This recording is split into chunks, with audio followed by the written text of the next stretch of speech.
할렐루야.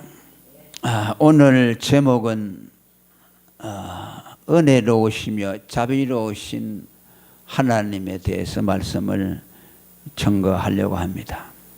오늘 읽은 5절의 말씀을 보면 여호와는 은혜로우시며 의로우시며 우리 하나님은 자비하시다고 그렇게 말씀하고 있어요.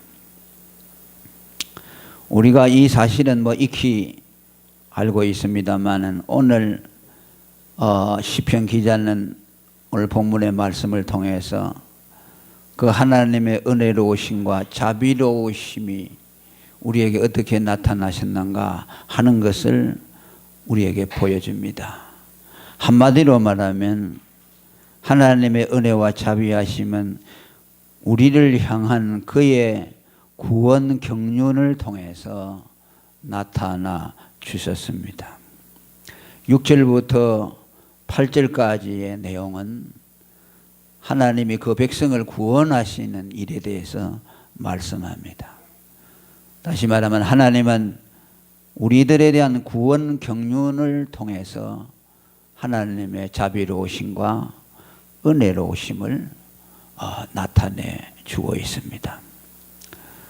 우리가 예수님의 십자가를 믿고 구원을 얻는 것은 하나님의 자비인 동시에 하나님의 의입니다.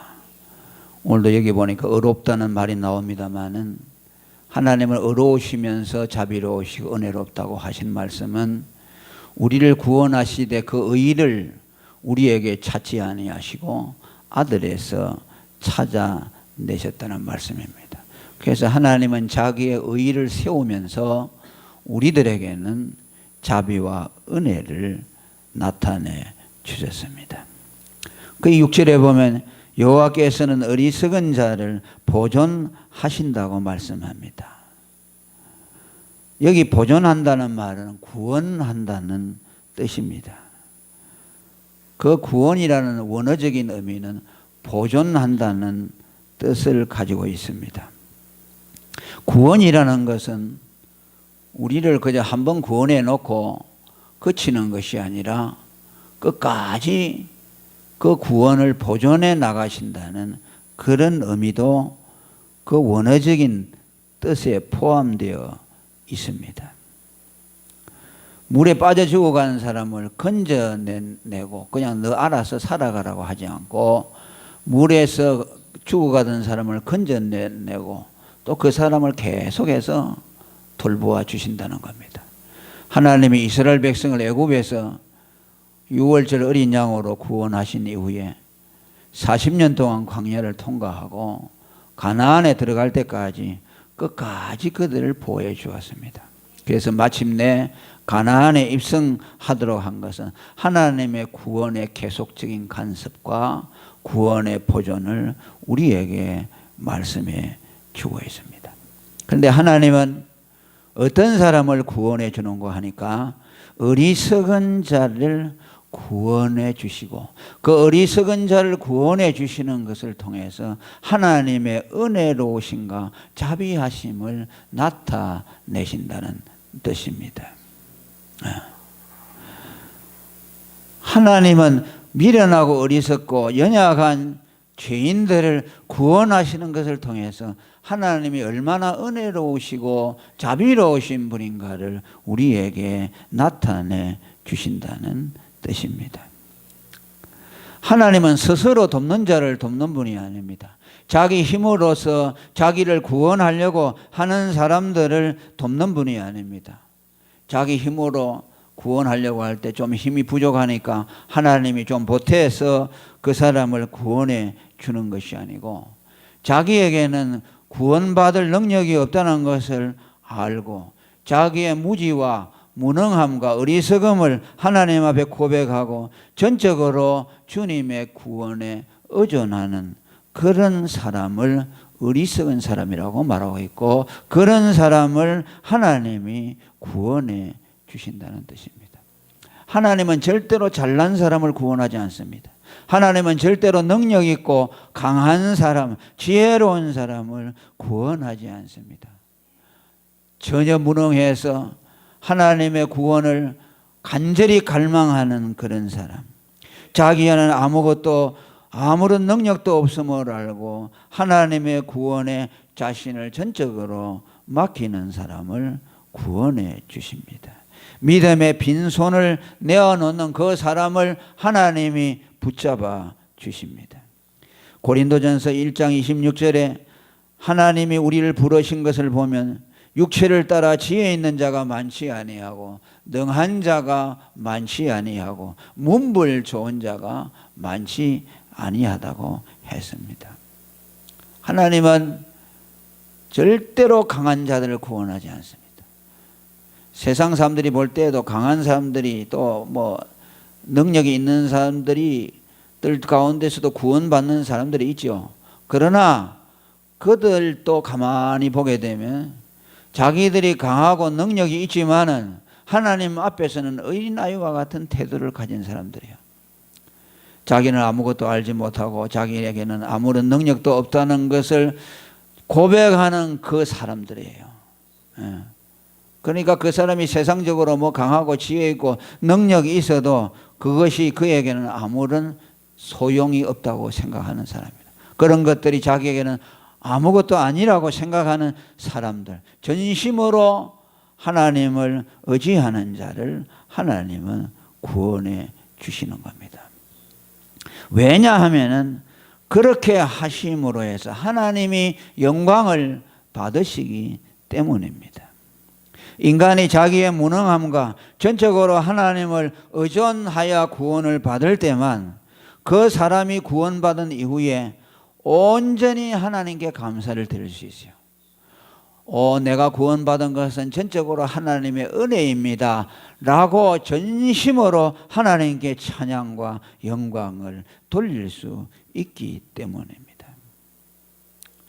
하나님은 자기 영광을 추구하시는 분입니다. 그래서 성경은 하나님이 자기 이름을 위하여 우리를 의의 길로 인도하시고 자기의 영광을 위해서 우리를 구원하신다고 말합니다.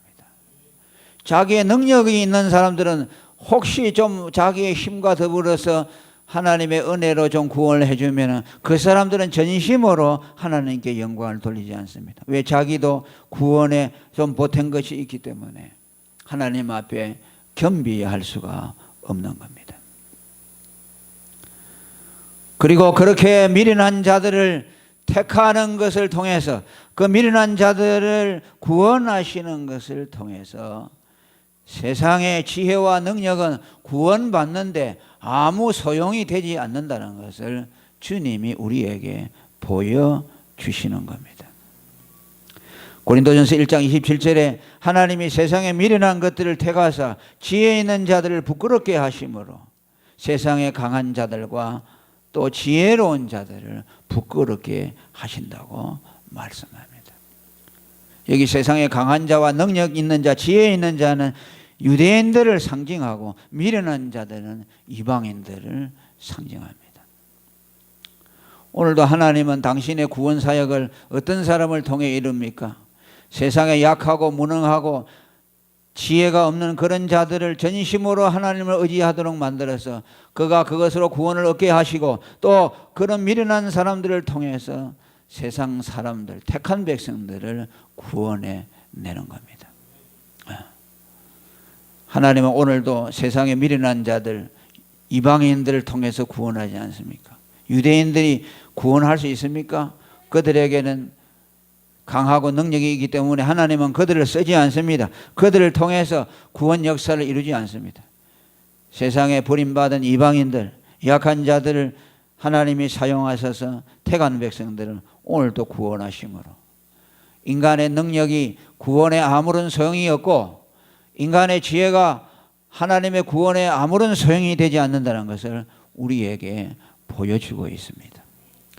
이 종을 통해서도 또 여러분들을 통해서도 우리는 한량없이 부족하고 연약하지만 우리 같은 연약한 자들을 통해서 하나님의 위대하신 구원의 역사를 이루어 나가는 겁니다.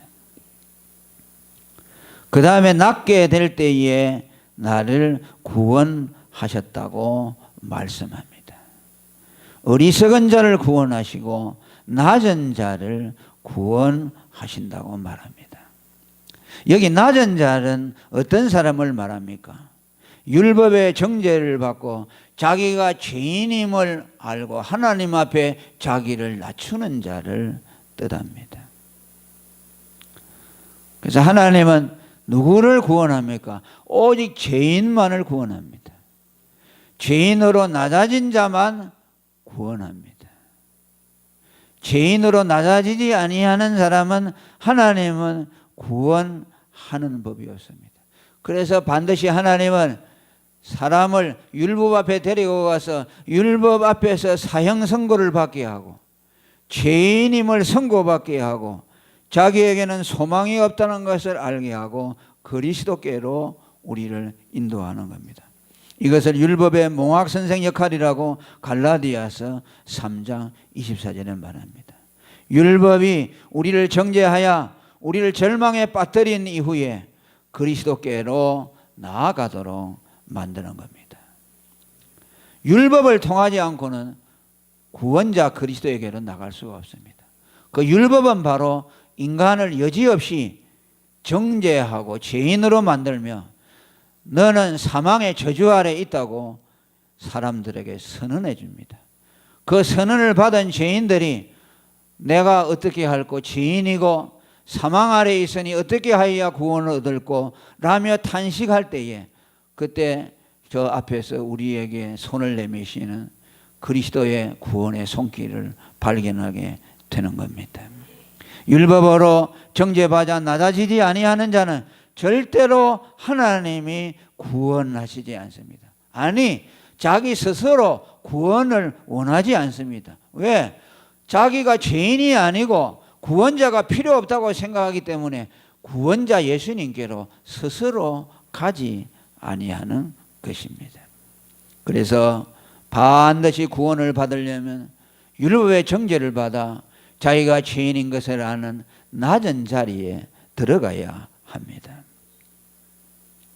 그 다음에 하나님은 구원하신 자들에게 평안을 주신다고 말합니다. 7절에 보면 내 영혼아 내 평안함에 돌아갈지어다 여호와께서 너를 후대하시리라고 말씀합니다.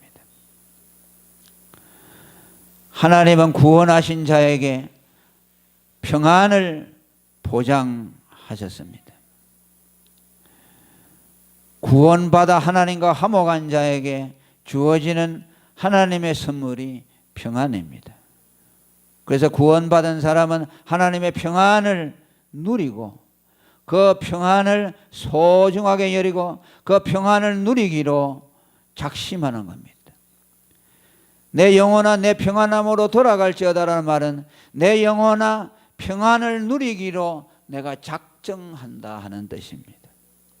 왜? 우리에게 하나님이 평안을 약속했기 때문에 이제 우리는 그 평안을 누리기로 결심하는 겁니다. 이것은 그리스도를 믿음으로 하나님과 화평을 이룬 자, 의롭다 하심을 받은 자들에게 주시는 하나님의 선물입니다. 로마서 5장 1절에 우리가 믿음으로 의롭다 하심을 얻었은즉 우리 주 예수 그리스도로 말미암아 하나님으로 더불어 화평을 누리자고 말합니다. 믿음으로 의롭다함을 받은 자들에게 하나님이 평안을 주신다고 했으니 이제 우리는 이 평안을 하나님의 축복으로 알고 이 평안을 누리기로 작정해야 합니다. 이것이 하나님이 우리를 후대하시는 것이라고 말합니다. 하나님이 우리에게 주신 가장 큰 선물 가운데 하나가 평안입니다. 구원받은 자에게 따라오는 하나님의 선물이 평안입니다. 이 평안은 세상이 주는 것과 같지 않습니다. 오직 하나님과 화목한 자에게만 주어지는 평안이고 이것이 우리에게 주시는 하나님의 선물이고 후대이시니 우리는 이것을 결단코 놓치지 않으려고 결심을 해야만 합니다. 그리고 마지막으로 구원받은 자에 대해서 하나님은 세 가지를 보장해 주신다고 말합니다. 8절에 보니까 주께서 내 영혼을 사망에서 내 눈을 눈물에서 내 발을 넘어짐에서 건지셨다고 말씀합니다. 하나님이 은혜와 자비로 우리를 구원해 주신 이후에 우리에게 평안을 주시고 우리의 영혼을 거듭나게 하소서. 우리의 눈에서 눈물을 거두게 하시고 내 발을 실족하지 않도록 보호하여 주신다는 말씀입니다. 내 영혼을 사망에서 건진다는 말은 내 영혼을 중생시켜서 우리에게서 영원히 사망이 없도록 만들어 주셨다는 것을 뜻합니다. 할렐루야. 그에게 구원받은 그에게는 사망이 없고 영원한 생명이 그에게 있었어. 그는 살아도 살고 죽어도 살고 그의 육신이 이 세상에서 소멸될지라도 그 안에는 영원한 생명은 그에게서 없어지지 아니하는 겁니다. 이것이 거듭난 생명입니다. 예수 믿고 거듭나 그 안에 있는 영생이 하나님의 주신 보장입니다. 그리고 눈에서 눈물을 거두게 한다고 말합니다. 이 눈물은 어떤 눈물입니까? 죄로 말미암은 것이 아니고 후회와 절망에서 나오는 비참의 눈물을, 이 모든 눈물들을 우리의 눈에서 거두게 해 주신다는 말씀입니다. 우리 예수 믿는 사람들도 눈물을 흘리죠. 그러나 그 눈물은 어떤 눈물입니까? 구원받지 못한 사람들이 비참함과 죄와 탄식과 후회와 절망에서 흘리는 그런 눈물이 아니고 하나님의 사랑에 감사하고 내가 하나님의 뜻대로 살지 못한 것에 대해서 하나님의 마음을 아프게 해드린 것에 대한 탄식의 눈물입니다. 그 눈물은 흘릴수록 좋습니다. 이것이 우리에게 주신 하나님의 은혜입니다. 하나님은 우리에게서 그런 부정적인 고통스러운 눈물을 다 거두어 가셨습니다. 할렐루야. 우리에게는 이제 눈물이 없습니다. 우리에게는 오직 감사와 사랑의 눈물만이 우리에게 있고 하나님의 뜻대로 살지 못해서 하나님 앞에 미안해서 흘리는 눈물만 있을 뿐입니다. 그리고 우리의 넘어짐을 막아주신다고 말씀합니다. 이것은 우리의 영혼의 실족, 타락을 주님이 막아주신다는 뜻입니다. 시편 121편 3절에 여호와께서 너로 실족지 않게 하시며 너를 지키시는 자가 졸지 아니하시리로다. 하나님은 졸지도 주무시도 않으면서 우리로 하여금 실족하지 않도록 눈동자와 같이 보호하고 계십니다. 예수 믿는 사람도 지옥에 간다고 하는 허무맹랑한 말을 하는 이들은 하나님의 말씀을 정면으로 부정하는 겁니다. 우리가 구원을 받는 것은 내가 깨어있고 내 힘으로 하는 것이 아니라 하나님이 우리의 영혼을 보호해 주기 때문에 그렇습니다. 시편 66편 9절에도 그는 우리의 영혼을 살려두시고 우리의 이 실족함을 허락지 아니한다. 우리의 실족을 하나님은 허락하지 않는다고 그랬어요. 타락하는 것을 허락하지 않아요. 몽둥이를 때려서 바른 길 가게 하시지 결코 타락하도록 하나님은 내버려 두지 아니하신다는 겁니다. 이것이 구원받은 자에 대한 하나님의 보장이고 하나님의 자비와 은혜의 선물이라는 것을 우리에게 말씀합니다. 계시록 21장 4절에 우리에게서 모든 눈물을 그 눈에서 씻겨주시고 다시 사망이 없고 애통하는 것이나 고가는 것이나 아픈 것이 없다고 말씀합니다. 오늘 읽은 말씀과 상통하는 말씀입니다. 주님은 우리를 눈물을 씻겨주시고 우리에게서 영원히 사망을 폐하여 주시고 영원한 생명을 주시고 우리로 하여금 실족지 않도록 보호하여 주십니다. 우리는 이런 하나님을 믿고 의지하고 우리는 주님이 주시는 그 평안을 누리며 주님 앞에 날마다 감사하며 주님의 은혜에 보답하며 어떻게 하면 내가 주님의 뜻대로 살 것인가 이것만 생각하고 사는 저희 모두가 되기를 축원합니다. 통성으로 기도하겠습니다. 하나님 아버지 감사합니다. 오늘도 우리 가운데 말씀으로 찾아오시고 성령으로 찾아오시고 건면하여 주신 주님의 은혜에 감사합니다. 하나님은 은혜로우시고 자비로우셔서 우리를 구원하시고 아버지 하나님이여 우리 썩은 자를 구원하시고 낮은 자를 구원하시는 것을 보면서 하나님의 자비로우심이 우리에게 나타나옵니다. 우리의 실족함을 허락하지 않고 우리에게서 영원히 사망을 피하시고 우리에게서 눈물을 거두어 주셨습니다. 하나님의 사랑을 받은 저희들이 오직 이 사랑에 감동하여 하나님이 우리를 사랑하신 것처럼 우리들도 주님만의 사랑을 우리의 목숨이 다하기까지 하나님만 사랑하는 저희 모두가 되어주고 축복합니다.